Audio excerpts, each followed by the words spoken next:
یہ صحیح بخاری و مسلم کی روایت ہے۔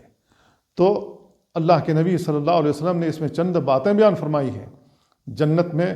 داخلے کے لیے اور جہنم سے دوری کے لیے۔ پہلی چیز یہ ہے کہ اللہ کی عبادت کرو۔ اللہ کی عبادت کرنا ہر مسلمان پر فرض ہے، چاہے کوئی مرد ہو یا عورت ہو، ہر بالغ انسان پر فرض ہے کہ وہ اللہ کی عبادت کرے، 5 وقت کی نماز پڑھے۔ اللہ کی عبادت کرنا اللہ رب العالمین کا حق ہے، کیونکہ اللہ رب العالمین نے پیدا کیا ہے ہمیں اور آپ کو، وہی روزی دیتا ہے، اسی نے صحت دی ہے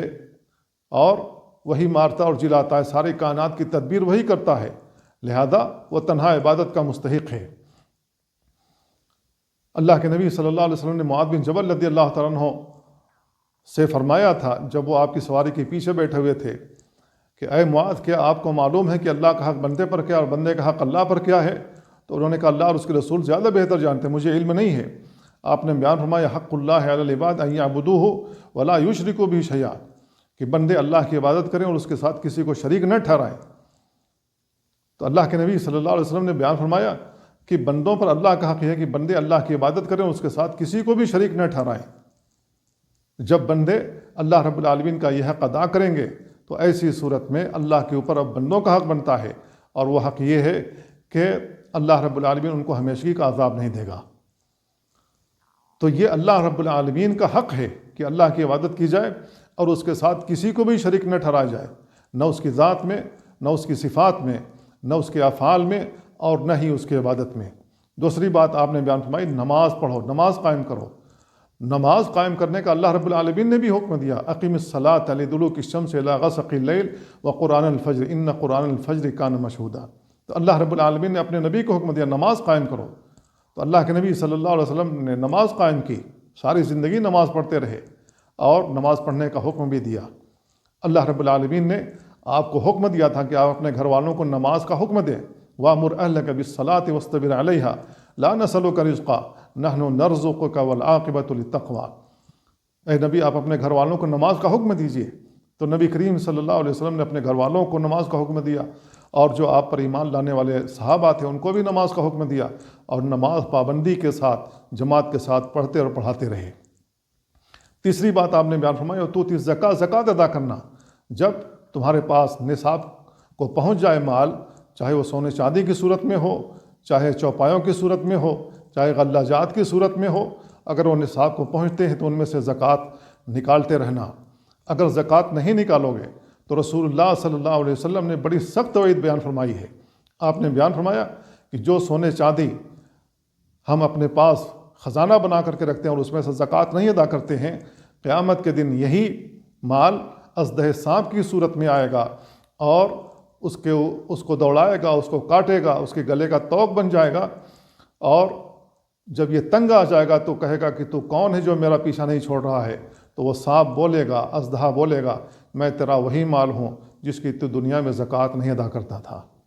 تو اس مال کا کیا فائدہ ہے، اس کمانے کا کیا فائدہ ہے جس کو ہم کمانے کے لیے اپنا ایمان تک بیچ دیتے ہیں اور غلط راستے پر چلتے ہوئے ہم مال کماتے ہیں۔ تو ایسی صورت میں یہ مال ہمارے کس کام کا ہے؟ اگر ہم اچھے مال کو کماتے ہیں اس میں سے زکوٰۃ نہیں ادا کرتے ہیں تو اس کا یہ حال ہے، جب ہم غلط طریقے سے مال کمائیں گے اس کا کیا حال ہوگا؟ تو میرے بھائیو، زکوٰۃ ہم ادا کریں جو اللہ رب العالمین نے ہم پر زکوٰۃ فرض کی ہے۔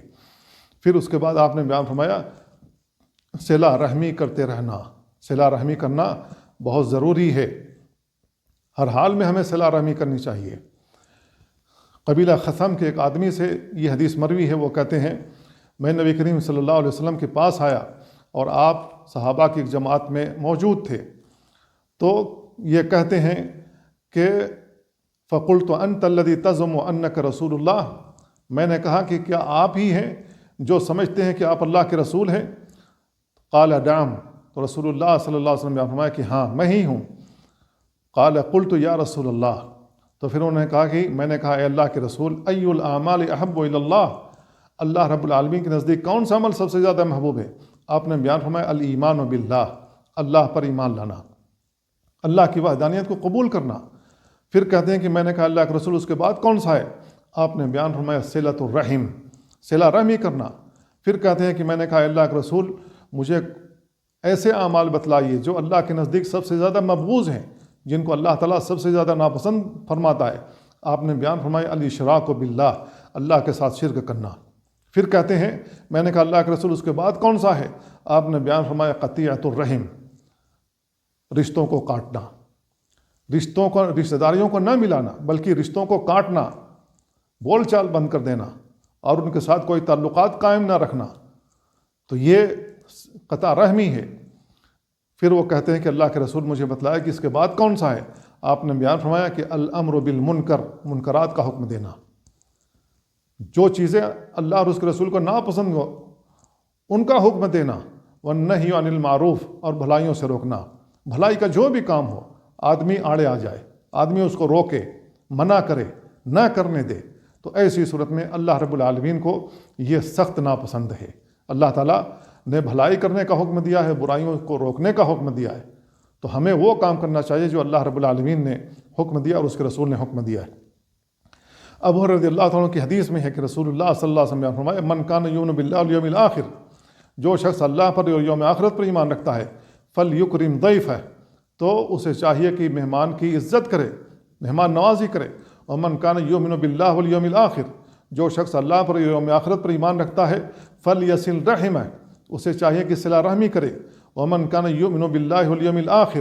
جو شخص اللہ پر یوم آخرت پر ایمان رکھتا ہے، فلیقل خیرا او لیصمت، اسے چاہیے کہ بھلی بات کرے ورنہ خاموش رہے۔ میرے بھائیوں، جو کچھ بھی ہم اپنی زبان سے الفاظ نکالتے ہیں، اگر وہ برے الفاظ ہیں تو ایسی صورت میں ہمارے اوپر گناہیں لکھی جاتی ہیں، کرامن کاتبین لکھ لیتے ہیں۔ وما یلفظ من قول الا لدیہ رقیب عتید، جو بھی ہم زبان سے الفاظ نکالتے ہیں فرشتے اس کو لکھ لیتے ہیں۔ تو اگر ہم نیکی کا کوئی کام نہیں کر سکتے ہیں تو میرے بھائیو عقل مندی یہی ہوگی کہ ہم برے کام بھی کم سے کم کریں، اور سب سے زیادہ برائی جو ہم سے سرزد ہوتی ہے وہ زبان کے ذریعے ہوتی ہے، چاہے گالی گلوچ ہو، چاہے غیبت اور چغلی ہو، چاہے کسی کی شکوہ شکایات ہوں یا برے الفاظ نکالنا ہو، اسی کے ذریعے سے ہم زیادہ گناہ کماتے ہیں۔ تو رسول اللہ صلی اللہ علیہ وسلم نے فرمایا کہ ہمیں بھلی بات کرنی چاہیے ورنہ خاموش رہنا چاہیے۔ اور انہی کی ایک روایت میں ہے، ابو ہریرہ رضی اللہ تعالیٰ عنہ کی ایک روایت میں ہے، اللہ کے نبی صلی اللہ علیہ وسلم نے فرمایا من سرہ ان یبسط لہ فی رزقہ، جس شخص کو یہ بات اچھی لگتی ہے کہ اس کے رزق میں اضافہ کر دیا جائے، اس کا رزق پھیلا دیا جائے، وان ینسى لہ فی اثرہ، اور اس کی عمر دراز کر دی جائے، برکت والی عمر دے دی جائے، فلیصل رحمہ، اسے چاہیے کہ صلہ رحمی کرے، رشتہ داریوں کو ملائے، قرابت داری کو جوڑے۔ ہمیں یہ کام کرتے رہنا چاہیے جو رسول اللہ صلی اللہ علیہ وسلم نے بیان فرمایا ہے۔ علی رضی اللہ تعالیٰ عنہ سے ایک حدیث مروی ہے، آپ نے بیان فرمایا من سرہ ان یمد لہ فی عمرہ، جس شخص کو یہ بات اچھی لگتی ہے کہ اس کی عمر بڑھا دی جائے، ویوسع لہ فی رزقہ، اس کے رزق میں اضافہ کر دیا جائے، وتدفع عنہ میتۃ السوء، اور بری موت مرنے سے بچ جائے، فلیتق اللہ، اسے چاہیے کہ اللہ کا تقوی اختیار کرے، اللہ رب العالمین سے ڈرتا رہے، ولیصل رحمہ، اور صلہ رحمی کرتا رہے، قرابت داری جوڑے، قرابت داریوں کو نہ توڑے بلکہ قرابت داری جوڑ کر کے رکھے اور ملتا جلتا رہے سب کے ساتھ۔ اسی طریقے سے ام المؤمنین عائشہ رضی اللہ تعالیٰ عنہ سے مروی ہے، اللہ کے نبی صلی اللہ علیہ وسلم بیان فرمایا الرحم معلقۃ بالعرش، رحم یہ عرش کے ساتھ معلق رہتی ہے، تقول من وصلنی وصلہ اللہ، جو شخص مجھے ملائے اللہ اسے ملائے، ومن قطعنی قطعہ اللہ، جو مجھے کاٹے اللہ اسے کاٹ دے۔ میرے بھائیو، سوچنے کا مقام ہے، یہ جو رحم ہے یہ اللہ کے عرش کے ساتھ معلق ہے، اور اللہ رب العالمین سے وہاں دعا کرتی رہتی ہے کہ اللہ تعالیٰ جو مجھے ملائے تو اسے ملا کے رکھ دنیا کے اندر، اور جو مجھے کاٹے اللہ تو اسے کاٹ دے۔ میرے بھائیو، اگر ہم اپنے رشتہ داروں سے کٹ جائیں، اپنے کنبے اور خانوادے سے کٹ جائیں اور تنہا رہنے لگیں تو میرے بھائیو ہم جلدی شکار ہو جائیں گے دشمنوں کے، اور ہماری زندگی حجیرن بن جائے گی، دوسروں کے ہاتھوں میں ہم فٹ بال بن کر کے رہ جائیں گے، فٹ بال کا جو گیند ہوتا ہے جو چاہے مار کر چلا جائے گا، اور ہم کچھ نہیں کر سکتے، سب کے آگے بے بس رہیں گے۔ لیکن جب ہم اپنے خاندان کے ساتھ، اپنے کنبے کے ساتھ مربوط رہیں گے، میل محبت موجود رہے گی، تو کسی کی جرت نہیں ہوگی کہ ہمارے ساتھ کوئی بدتمیزی کر سکے یا ہمیں کچھ نیچا دکھا سکے یا ہمارے ساتھ برائی کے ساتھ پیش آئے۔ اس لیے میرے بھائیوں، اس کی اہمیت کو ہمیں سمجھنا چاہیے۔ عبد الرحمن بن عوف رضی اللہ تعالیٰ عنہ کی روایت میں اللہ کے نبی صلی اللہ علیہ وسلم نے بیان فرمایا، قال اللہ عز وجل، کہ اللہ رب العالمین کہہ رہا ہے، یہ حدیث قدسی ہے، اللہ رب العالمین بیان کر رہا ہے، ان الرحمن، میں رحمان ہوں، خلقت الرحم، میں نے رحم پیدا کیا ہے، وشققت لها اسما من اسمی، میں نے اپنے نام رحمان سے اس کو مشتق کیا ہے، اس کو نام دیا ہے، فمن وصلها وصلت، جو رحم کو ملائے گا، رشتہ داریوں کو ملائے گا، قرابت داری جوڑے گا، میں اسے ملاؤں گا، ومن قطعها قطعت، جو اس کو کاٹے گا میں اسے کاٹ دوں گا۔ یہ ابو داؤد کی روایت ہے۔ امام ترمذی نے کہا کہ یہ حدیث حسن صحیح ہے، اس کو امام ترمذی نے بھی روایت کیا ہے۔ ابو رضی اللہ عنہ کی ایک اور روایت آتی ہے، اللہ کے نبی صلی اللہ علیہ وسلم نے فرمایا، ثلاث من کن فیہ حاسبہ اللہ حسابا یسیرا، تین چیزیں ہیں جو کسی کے اندر پائی جائیں تو اللہ رب العالمین اس کا آسان حساب لے گا، وَأَدْخَلَهُ الْجَنَّةَ بِرَحْمَتِهِ، اللہ اس کو اپنی رحمت سے جنت میں داخل کرے گا۔ قالوا وما هي یا رسول اللہ، تو صحابہ نے پوچھا کہ اللہ کے رسول وہ کیا ہے؟ آپ نے بیان فرمایا، توتی من حرمک، تم اس کو دیتے رہنا جس نے تم کو محروم کیا ہے، وتصل من قطعک، جس نے تمہارے رشتے کو کاٹا ہے تم اس کے ساتھ صلہ رحمی کرو گے، وتعفو عمن ظلمک، اور جس نے تمہارے اوپر ظلم کیا ہے اس کو معاف کر دو گے، فَإِذَا فَعَلْتَ ذَلِكَ، جب تم ایسا کرو گے، يُدْخِلُكَ الْجَنَّةَ، اللہ تمہیں اپنی جنت میں داخل کرے گا۔ اس کو امام بزار نے روایت کیا ہے، امام حاکم نے بھی روایت کیا اور کہا کہ اس کی سند صحیح ہے۔ تو میرے بھائیوں، اس سے ہمیں اندازہ ہو جانا چاہیے کہ صلہ رحمی کی اسلام میں بڑی اہمیت اور بڑی تاکید ہے، اور اس کی فضیلت یہ ہے کہ اللہ رب العالمین اس کے ذریعے سے ہمیں جنت میں داخل کرے گا۔ ابو رضی اللہ تعالیٰ کی ایک اور روایت آتی ہے، ان رجلا قال، ایک آدمی نے کہا، اللہ کے رسول، ان لی قرابۃ اصلهم ویقطعونی، میری قرابت داریاں ہیں، میری رشتہ داریاں ہیں، میں تو جوڑتا ہوں لیکن وہ کاٹ دیتے ہیں، وہ منہ پھیرے ہوئے ہیں، وہ رشتے نہیں ملانا چاہتے ہیں۔ وَأُحْسِنُ إِلَيْهِمْ وَيُسِيئُونِي، میں ان کے ساتھ بھلائی کے ساتھ پیش آتا ہوں، وہ میرے ساتھ برائی کے ساتھ پیش آتے ہیں۔ وَأَحْلُمُ عَلَيْهِمْ وَيَجْهَلُونَ عَلَيْهِ، میں ان کے ساتھ بردباری کے ساتھ پیش آتا ہوں لیکن وہ ہیں کہ میرے ساتھ جہالت سے پیش آتے ہیں، گالی گلوچ پر اتر آتے ہیں، مار پیٹ پر اتر آتے ہیں، دھکے مکے پر اتر آتے ہیں، برے القاب استعمال کرتے ہیں، الزامات لگاتے ہیں جس میں ملوث نہیں ہوتا ہوں، تو میرے ساتھ جہالت سے پیش آتے ہیں۔ آپ نے بیان فرمایا، ان کنت کما قلت، اگر تمہارا معاملہ ایسے ہی ہے، فَكَأَنَّمَا تُصِفُّهُمُ الْمَلْ، گویا کہ تم ان کے منہ میں خاک ڈال رہے ہو، ریت ڈال رہے ہو، وَلَا يَزَالُ مَعَكَ مِنَ اللَّهِ مِنْ ظَهِيرٍ عَلَيْهِمْ،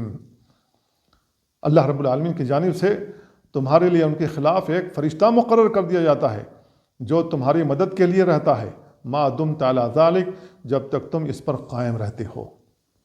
میرے بھائیو، جب تک ہم بھلائی کرتے رہیں گے اور رشتہ داریاں جوڑتے رہیں گے تو ایسی صورت میں اللہ کی جانب سے خاص فرشتہ ہمارے لیے متعین کر دیا جاتا ہے جو ہمارا مددگار بنتا ہے۔ تو اس کے ذریعے سے ہمیں سمجھنا چاہیے، ان حدیث کے ذریعے ہمیں سمجھنا چاہیے کہ صلہ رحمی کی بڑی فضیلت ہے، اللہ کے نبی صلی اللہ علیہ وسلم نے اس کی فضیلت بیان فرمائی ہے اور اس کی تاکید فرمائی ہے۔ لہذا میرے بھائیوں، وقت کا تقاضا ہے کہ ہم اپنے خاندان کے ساتھ جڑ کر کے رہیں، اپنے رشتوں کو ملاتے رہیں، کبھی بھی نہ بھولیں، کبھی بھی فراموش نہ کریں۔ کیا ہمیں یہ بات اچھی نہیں لگتی ہے کہ ہم اپنے گھر میں اپنے بچوں کے ساتھ مسکراتے ہوئے کھلکھلاتے چہروں کے ساتھ رہیں، خوش و خرم رہیں؟ کیا ہمیں یہ بات اچھی نہیں لگے گی کہ ہم اپنے پورے خاندان کے ساتھ جنت میں رہیں؟ میرے بھائیو، کتنا بہترین وہ منظر ہوگا جب ہم اپنے پورے خاندان کے ساتھ جنت میں موجود رہیں گے، اس وقت کتنی خوشی کا عالم ہوگا۔ ہمیں اس بات پر غور کرنا چاہیے۔ اللہ تعالیٰ سے دعا اللہ ہمیں ان باتوں کو سمجھنے اور ان پر عمل کرنے کی توفیق عطا فرمائے۔ وصلی اللہ وسلم علی نبینا محمد وعلی آلہ وصحبہ اجمعین۔ والسلام علیکم ورحمۃ اللہ وبرکاتہ۔